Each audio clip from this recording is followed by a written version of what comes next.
মারবে পায়জামার যে বন ছিঁড়ে যায় কেমনে। না আমার কাছে মনে হচ্ছে তুমি আজকে তো গর্তের ভিতর যাবো না, তুমি গর্তের ভিতর তো বেরোয় আসো। তুই মনে কর দেখতেছিস না কিছু না তুই যে প্রশ্ন করলি যে বিয়ে পরে কি মানুষের প্রেশার বাড়ে নাকি দেখি বিয়ের পরে প্রেশার বাড়া কমা, খরচ বাড়ানো কমানো সম্পূর্ণ তোমার নিজের কাছে। তুমি যদি মনে করো যে বিয়ের পরে আগে খরচ করতে ব্যাচেলার 20,000, বিয়ের পরে 40,000, তোমার কাছে। যদি মনে করো যে আগেও 20,000 এখনো 20,000, তোমার কাছে। কারণ তুমি একটা ফেসবুকে বিয়ের পরে বউরে নিয়ে পোস্ট করতেছো অর্ধাঙ্গিনী, সুখের সময় অর্ধাঙ্গিনী আর দুঃখের সময় সে পুরাঙ্গিনী, তা তো হবে না। তুমি তোমার ফিলটাকে তাকে বোঝাতে হবে, দেখো তুমি আমার স্ত্রী, তুমি আমার ভালোবাসার মানুষ, আমি তোমাকে দুঃখও শেয়ার করব, সুখও শেয়ার করবো, সবকিছু বুঝতে হবে, আমার জায়গাটা বুঝতে হবে। কিন্তু আমি শুধু কষ্ট করি, তুমি আমার কষ্টটা বুঝতে হবে। তখন যখন বুঝবে তখন কিন্তু ওর বিলাসিতাটা থাকবে, কিন্তু বুঝবে যে না আমার আসলে কোন জিনিসটা কিনতে হবে, কোন জিনিসটা কিনবো না, কিভাবে খরচ করব, কিভাবে করবো না, এই জিনিসগুলো যখন বুঝে যাবে তখন তোমার কিন্তু ওই এনজয় হয়ে যাবে যে না আসলে বিয়ের ভিতরে সুখ আছে।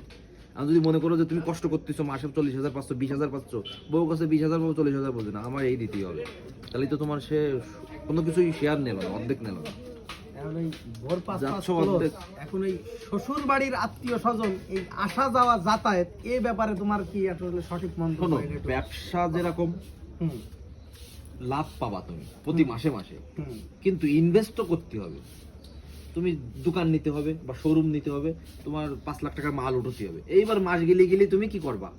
প্রফিট পাবা।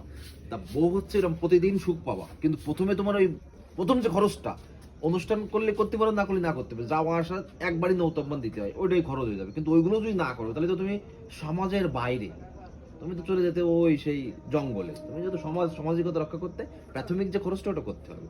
তুমি 5,000 টাকা না দাও, 2,000 টাকার মাল দাও, 1,000 টাকা, 500 টাকা দাও, দাও কিছু অ্যাটেন্ড করো। দান যেরকম 5,000 টাকাও দেওয়া যাচ্ছে, এই জন্য তোমার আতিথেয়তা সম্পর্ক এরকম সৌজন্যতা রাখতে হবে, সামাজিকতা রক্ষা করতে হবে, এইটুকানি তো হবেই। এখন ওতে ভয় করার কিছু, আরেকটা ব্যাপার হলো নিজের মতো করে নিতে হবে। আরেকটা ব্যাপার হলো এটা তো প্রতিযোগিতার বাজার, জামাইদের প্রতিযোগিতার বাজার চলছে। এখন এই প্রতিযোগিতার বাজারে টিকে থাকতে হলে পায়জামার যে বন ছিঁড়ে যায় কেমনে, এই রেটে তুমি তো তাৎপর্য ব্যাখ্যা করো। পায়জামার বন ছিঁড়ে যাবে। এখন তোমার শ্বশুরের যে ক্যাটাগরি বা তার যে স্ট্যাটাস, সেই অনুযায়ী তুমি নবলা বাজারতে 250 টাকাতে তুমি লুঙ্গি কিনে দিলে এই স্ট্যাটাস তুমি বাজার। এক্ষেত্রে বিষয় হচ্ছে কি, এক্ষেত্রে মনে করো তোমার বাড়ি, মানে তুমি বিয়ে করেছো মফস্বলে, তোমার বাড়ি শহরে, এখন শ্বশুর বাড়িতে 5 জন লোক খুলনায় ডাক্তার